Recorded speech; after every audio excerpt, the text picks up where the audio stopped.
you are capable, you are powerful, and that you can decide what your future looks like. Once you decide, that's it. There is no recovery process. You don't need meetings. You don't need Bill's 12 steps. You don't need to sponsor anybody. You don't need to be sponsored. You don't need church basements. And anybody who tells you that you're not powerful is trying to control you. And fuck that shit. You are powerful beyond measure. Hello and welcome to the Sobriety Bestie Podcast. I am so excited for this episode and so glad you're here because I'm literally obsessed with this book, Rational Recovery. Shout out to the commenter who recommended it to me. It is mind-boggling and super freaking empowering despite it being about 30 years old. This is timeless. This is timeless. And this is something that I wish I knew in 2009 when I was looking to get sober from alcohol. For context here, I got sober in 2009. I was in AA for 10 years and I left AA 5 years ago. And this is an AA alternative. I think it's also helpful for anybody who is deprogramming from AA because it's another view on a path to recovery, but it also applies to other things. I found this super liberating and I haven't had a drink since 2009 and I am stoked that I read this book. So today we're going to be exploring this book, Rational Recovery, The New Cure for Substance Addiction by Jack Trimpey. And at the top it says, The Revolutionary Alternative to Alcoholics Anonymous. Yes, this one is a gem.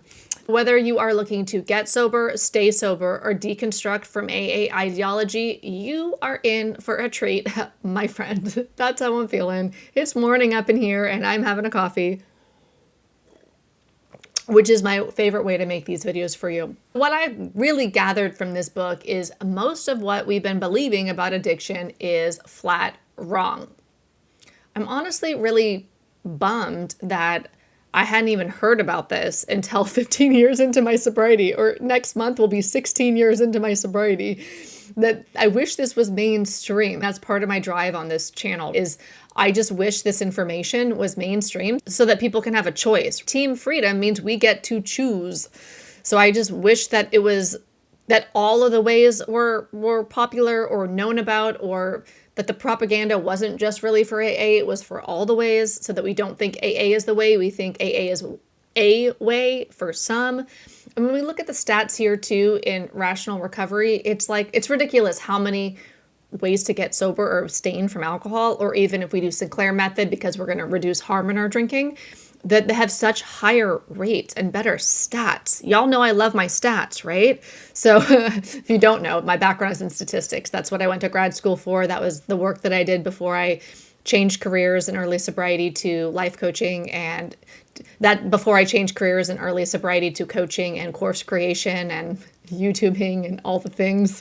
Quick history on Rational Recovery is that it started in the 1980s.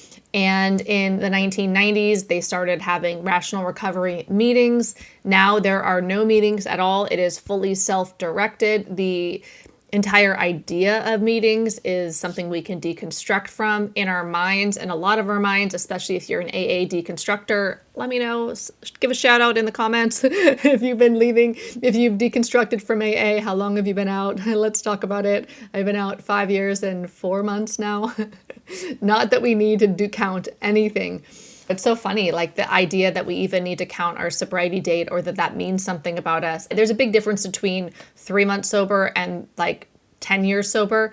But the idea of counting anything, like I don't count how long it's been since I've had a cigarette. I know it was in April 2010, but I don't like celebrate my non-smoking birthday or things that I quit or when I broke up with an ex that might have been a little toxic feeling or whatever. When you quit a bad habit, I don't think about like the last time I had a soda, which would have been, I don't know, somewhere between 12 and 20 years ago. Y'all know I tangent the fuck out of things. My point is, and what really dug home with this book, the idea that recovery meetings are related to abstinence or sobriety or harm reduction. Basically, AA says that if you want to be sober, and then we look at meetings, that's like an overlap. You have to do meetings to stay sober. You need to be in the middle of the boat. You need to participate in your daily, get your daily reprieve on, right? And so what this book really did for me is it separated that. going to recovery meetings is separate from not drinking. Not drinking is a choice. It's a decision that you make. And if you aren't confident in your decision, it would make sense why you want to go to meetings because you haven't decided. That was like the key takeaway for me in this whole book, is that we don't decide, that we're ambivalent. There's a part of us that wants to stay sober or wants the consequences to stop. And then there's a part of us that wants to drink, and that by doing recovery meetings, we're saying that we can't control ourselves, that we don't have the power over that part of us that wants to drink. AA says you're powerless. You absolutely don't. And the only way to gain power over the part of you that wants to drink, your alcoholism, is accessing God through Bill's 12 steps, not any religion, to be clear, but specifically through Bill's steps to God. And so, yeah, I've completely, through this book, deconstructed from the idea of the need for recovery meetings in general. I love that Rational Recovery doesn't have meetings anymore, and hasn't in like 20 whatever years. That I think they were ended at the end of the 90s. So that there's no meetings. There's no point for meetings. You make a decision and you quit. Just like I did with cigarettes. I made a decision and I quit. Or if we want to go a little back further in my timeline, when I was young, I dabbled in drugs a little bit. I went to the rave. It was a lot of fun. I still love house music. So I'm like a raver girl at heart. We had some party favors, if you will, there. And there was one summer where it got a little out of hand, and my friend called me out on it. She's like, I think you have a problem. And I thought she was right. And so I made a decision to not do drugs anymore. And I haven't. I have not since. And that was a really long time ago. I didn't go to meetings. I didn't need to sit in a church basement. I didn't need to remember what it was like, what happened and what it's like now, or any of that stuff. I made a decision to stop. I had sufficient reason. I decided it wasn't a part of my life, and I've never gone back. And it's been decades. It's been a long time. The core philosophy of rational recovery and why it exists, it rejects the disease model.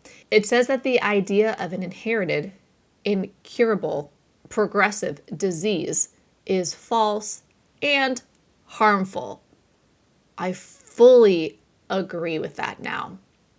It removes our responsibility, saying, I can't help it. I can't help myself. I have a disease. It's not my fault. So part of the appeal of AA is that it takes the blame and shame off of us. Of course you drink. You're an alcoholic. Alcoholics drink. It is a relapsing disease. It is a relapsing condition. Of course you're going to fail. It's fine. It's just work the program harder. So it basically says, the whole idea is you don't have the power to stop and to stay stopped, which is like the opposite of what rational recovery says, which of course makes relapse more likely if you believe that you are powerless and that you're going to relapse. Now, I didn't relapse since I went to Alcoholics Anonymous. I've been sober since I went to rehab and AA. But for sure, I believed I was powerless because I was indoctrinated fully into the AA ideology. And so I felt like I had to stay in those church basements, and I had to repeat my drunkalog and carry the message and all the other baloney that you're supposed to do, the service work, the free labor, the steps, all of it. Because I was powerless, I had to do all that stuff to get my daily reprieve so that I could have a chance at life. And you don't want to let the life AA gave you get in the way of your AA life. Like all of that mumbo jumbo, baloney, bill shittery.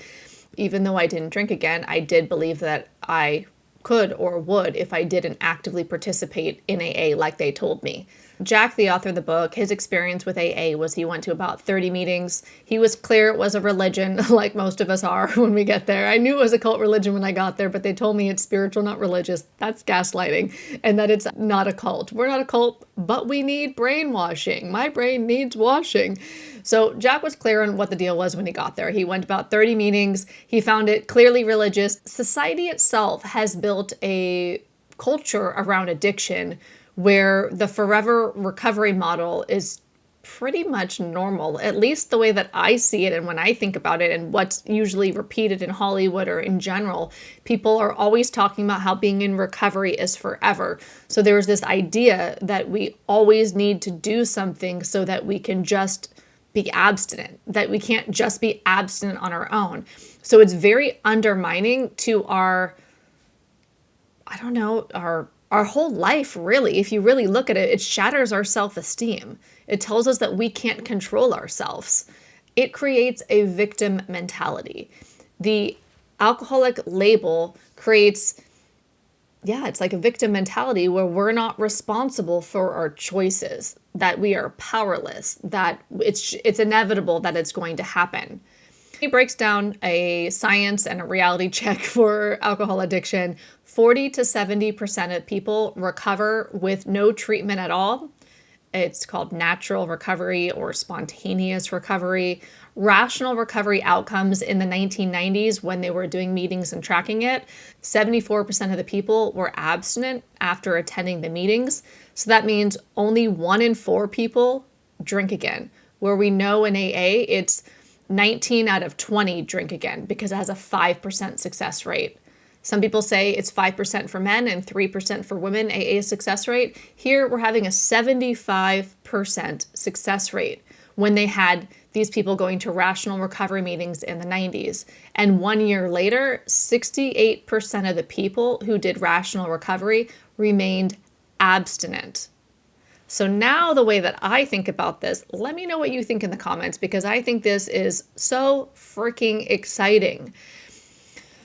Like empowering, and because really, like, when I'm not against AA, and I know if you're in AA or the people that are in AA are super defensive, it's like their survival depends upon AA, so it feels like a threat if you dissent or even suggest that there's another way to sobriety other than AA. But really, it's about alcohol is what dominated us. The anger is the alcohol that became like a burden or that was harming or killing us, right? So let's look at the best way to get over alcohol. So 68% of the people who do rational recovery were sober a year later. And why this is so exciting to me is because if you don't really want to quit drinking, but you want to ease up on the consequences you've been experiencing, or you want to drink less or have like harm reduction path, the Sinclair method is great for that. There's a 78% success rate, 78 to 90% success rate, and use a pill called naltrexone. I'll put my Sinclair method video up here. I love that for the people who don't actually want to quit right now, or they want a gentler path to quitting, like to ease into it. And then rational recovery is 68% effective from the study that they did here. So these are really high numbers compared to the 5% in AA. This is so exciting. I wish this was mainstream. I wish when celebrities would talk about how they got sober, they would stop talking about this powerless baloney and they would talk about either Sinclair method or rational recovery. Literally, the more that I dive into addiction and other pathways, the more I'm like, wow, this is so cool. I wish everybody knew this. Can I shout this from the hilltops? You know what? Share this with a friend, by the way. Go ahead right now, like this video so more people can see it. If you like it right now, that'll let YouTube know to send this to more people. I wish this was mainstream knowledge. Like, alcohol is so brutal. It brought all of us to our knees, right? Like, alcohol almost killed me. We should know the most likely way that we can get relief. It shouldn't be hidden. Now, maybe this isn't hidden from everybody, but I didn't know about it until just this last week. So again, thank you to the YouTube commenters who recommend books to me. This was recommended by a YouTube commenter, and I really appreciate you. And yeah, recommend me all the books to read because I want to read all the books. I love it. The key concept of how rational recovery works is something that's called addictive voice recognition technique, AVRT.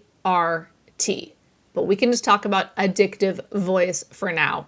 And then recognizing it is just noticing that the voice is there, and technique is what we're going to explain right now. And the way that they define addictive voice is super obvious, like a no-brainer.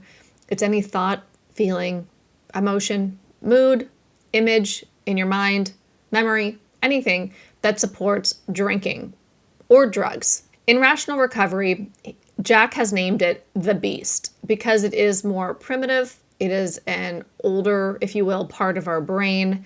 It is in the middle of the brain where he considers like who you are, your intelligent, rational, logical self who has goals and wants to maybe a productive member of society, wants to have good relationships, wants to get ahead in their career, whatever, your goals, that's your prefrontal cortex, your logical center. And the addiction, the survival needs are in the midbrain back here.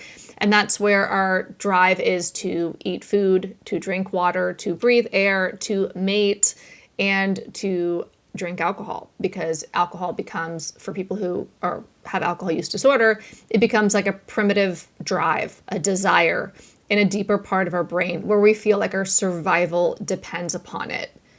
Does this ring true for you? Let me know in the comments. Let's have this be a discussion. And if you read the book, let us know too and what you think. Or if you did rational recovery, definitely let us know in the comments how it's worked for you, what you think about it, how you've succeeded in it, or what you found were flaws in it, or whatever. Let's just have an open conversation about rational recovery. And what's so interesting here, and it totally rings true with me, is that we're in two minds about it. We are in two minds about drinking. There's a part of us that wants to drink, and then there's a part of us that doesn't want to drink or doesn't want the consequences or whatever tends to happen when we drink, right? And so the beast, the addictive voice, the beast is the part of us that wants to drink, and we are the one who don't want to drink. Beast says, I want to drink sounds good, go to the store, get a drink, here's the money for the drink, whatever. And because we don't want to drink, but our beast does, the relapsing or drinking again after we say that we don't want to is redefined here. It's the beast getting us to agree to drink. The beast needs us to actually agree in order to have that drink. Guess there's the desire there, but we are the ones, the empowered one, the prefrontal cortex, that decides yes or no, ultimately, that has the final decision making. The book talks about having what's called a big plan, capital B, capital P, a big plan. This is the plan to quit drinking. And when's the best time to quit drinking? Now. It's always now, because the beast will say, later, oh, but I have this event coming up, or I want to have a couple more of these or whatever. So the beast is always like, quit later. The best time to quit is now. Of course, when you say that you are quitting now, the beast is going to have a reaction. It's not going to like this. It's going to say no or give all sorts of excuses. In the AVRT, Addictive Voice Recognition Technique, you just notice that. You notice that the beast is saying, no, I want to drink, or I'm going to do this, or any thoughts about drinking or feelings or moods or whatever. You can just notice that the beast is there, and really to think about it as personified. Of course, it's a metaphor. This is not alcoholic thinking like in AA. This is not anything that's doing push-ups in the parking lot. It's a metaphor and a way to think about, there's the addictive part of you, the addictive voice, and then there's the logical, rational voice that has decided that it doesn't want to drink.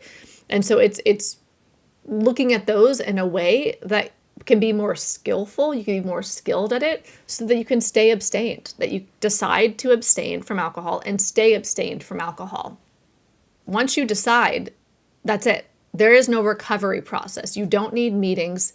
You don't need Bill's 12 steps. You don't need to sponsor anybody. You don't need to be sponsored. You don't need church basements. You don't need anything. The step is, it's literally, there was 3 steps in the book. Number 1, don't drink. Decide that you're not going to ever drink again. Number 2, when the addictive voice comes up and says, get a drink. Then 3, go back to 1. I've decided I'm never going to drink again. I made a decision and I'm staying with my decision. There's no wavering. There's no waffling. There's no entertaining the addictive voice. You made a decision. It's firm. No, it's not happening. We've all made a decision and we felt that waffling back and forth, whether it was with breaking up in a relationship or with alcohol or with whatever, but you stop and you stay stopped and you don't let the addictive voice win. Recognizing the addictive voice, the R in addictive voice recognition technique, especially if you're looking to get sober, it's about spotting this addictive voice. The addictive voice might sound like, I deserve one, I'll start again tomorrow, one won't hurt, I can moderate now. Even recovery jargon like I'm triggered, I'm powerless, I have a disease, this is my disease talking. A lot of the AA recovery jargon would be called the addictive voice within the rational recovery model, which I think is super empowering to see it that way. If you've just made your decision to get sober and you're using rational recovery, having a journal for the first couple of weeks can be helpful and just become more familiar with the addictive voice. So you'd be writing down things like the frequency, the intensity, the tone, and the situations in which the addictive voice comes up and is in a way, talking to you in this metaphor. The goal is to make the beast's voice so obvious that you can instantly ignore it. Then he talks about something called the abstinence commitment effect, the ACE. This is a surge of confidence that we get when we decide and choose to never drink again. It's not a pink cloud. It is our authentic self feeling excited and relieved over the conflict and all the consequences and all the reasons why we don't want to drink. This is reinforced by that 3-step process again. I never drink. The addictive voice comes up with some sort of thinking about drinking or feeling or images. And then 3, go back to 1. I never drink. It's just, I never drink. I don't drink. I got into like a conversation in the comments on YouTube last week where this guy was like writing me through the ideology of Alcoholics Anonymous. And he was saying something about, well, you didn't drink today, and that means all that matters is that we didn't drink today, and that's a big win. And I was like, yeah, I don't drink. And he's like, well, but if you don't drink today, you're likely to not drink tomorrow. I'm like, I'm not going to drink tomorrow. He's like, well, you don't know that you can't predict the future. You can't predict, like, are you going to win the lottery as well? You're going to predict the lottery numbers. And I'm like, predicting the lottery has nothing to do with whether or not I'm going to drink tomorrow. The lottery I have zero control over. I can buy a lottery ticket. That's about my control, is how many lottery tickets, if any, do I buy.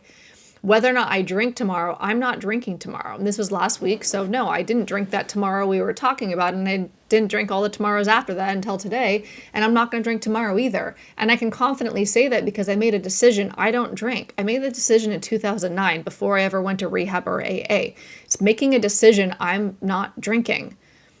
And if I decide to drink ever again, I've already figured this out because I wanted a plan B, a pathway. Like what would I do? If I decide to drink again because of some new information, something, whatever, if future Kirsten decides to drink, I would drink on naltrexone. I would do Sinclair method. That's how I would do it. So no, I'm not drinking tomorrow because I don't have naltrexone. I haven't decided that I want to drink. And if future Kirsten decides she wants to drink, she would wait and get naltrexone first and drink with naltrexone. But I don't even want to drink. I'm not even drinking. I don't think I'm going to drink ever again for the rest of my life. But I can confidently say I'm not drinking tomorrow, just like I'm not smoking a cigarette tomorrow, just like there's a lot of things I know for sure I'm not doing tomorrow.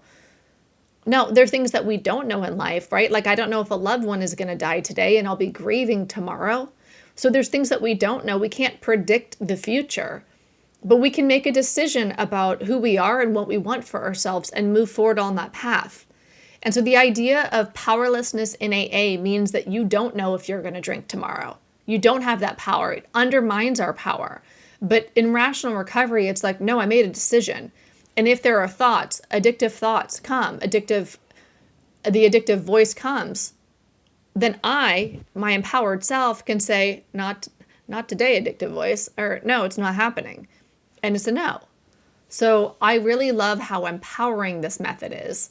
Let's look at common myths and why AVRT challenges them. The myth that you drink because of trauma, poor coping, or mental health. In AVRT, those may be real issues, but they are separate. You drink because you like the effect, the pleasure. It's the only reason why we drink. It gives us pleasure. And if we're going through withdrawals, like from alcohol, we are uncomfortable. Like for me, I would get hangxiety, right? Like really bad anxiety. And so when we're drinking in that case, it's to feel less miserable. So it still is to ease suffering, ease pain. That's drinking for pleasure because we want to feel better. So in rational recovery, 100% of the time when we drink, it is for pleasure. It's because we want to feel a certain way. We want to feel good. We want to feel better. That's the reason why we drink, period. Not because of trauma, not because of anything that happened to us, not because of genetics, not because of any other reason except for pleasure. I actually find that really empowering, that perspective. Now look, the brain's complex. I'm not saying his model is 100% correct. This is the way that it totally is. But when I try on different ways that people are thinking about addiction, this just feels like accurate to me. It feels empowering. It feels helpful. Let me know what you think in the comments. Then there's a myth that relapse is part of recovery. In AVRT, relapse is the beast convincing you to drink, and it is always preventable. The myth that you need to work the steps, surrender control, or have a sponsor. In AVRT, you are already in control, and outsourcing your power, your agency, your autonomy keeps you dependent. Then there's the denial hazing, or in AA, self-esteem, self-confidence, and self-reliance are treated as defects or like we're in denial, where AVRT says that these are our strengths. Then there's something that he calls recovery group disorder, which I think is hilarious and accurate. And again, I wish this was like blasted from the rooftops. This is the term that Jack Trimpey uses to describe the dependency, groupthink, and identity issues that are created by attending longer term, like through indoctrination. And longer term could even be a couple of months because we can get sucked in pretty quick to AA ideology, can't we? But it's the problem that going to these AA recovery meetings can create within us, or really any recovery meeting. But specifically, he's talking about AA here. So the symptoms are learned helplessness, identity as a perpetual addict, stunted personal growth, and reliance on group approval to stay sober. This is the opposite of independent permanent abstinence. And why is this so liberating? You don't have to explain your addiction with complicated backstory. You don't have to be in recovery forever. You decide and you stay decided. Once you quit, alcohol becomes irrelevant. Rational recovery is a complete break to the dependency model of so many recovery programs, including Alcoholics Anonymous and the Minnesota model. Yeah, it's a whole different way to look at it as like, no, we make a decision and stay decided. The main takeaway is that you are capable, you are powerful, and that you can decide what your future looks like. If you want to quit drinking, you can quit now. And as a deprogrammer, I definitely recommend reading this book. I'll put a link down to this book and other books that I've read about deprogramming AA, addiction, all the things, in case you want to vibe it. I thought it was really helpful. It helped me in my own deprogramming a bit, just to give me another frame. And also, I think it's a great way to get sober. Make the decision and stick to it. There's more information. I mean, that's like the consolidated, easy way to say it. There's more information. It's like the book will unpack it even more if you're interested. Let me know what you think in the comments. Did this bring anything up for you? I also just think that this is relevant for just decision making in general, and to not waver, like to make the decision that we want for our future.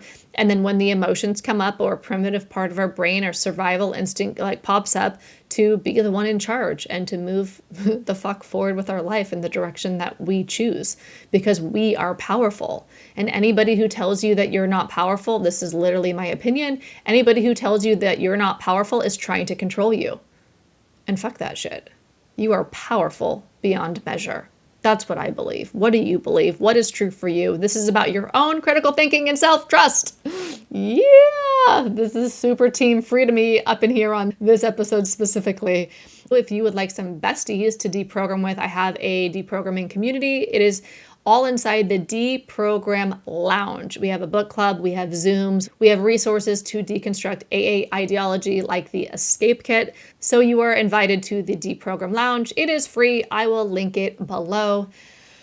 God, this was so good. I really like this a lot.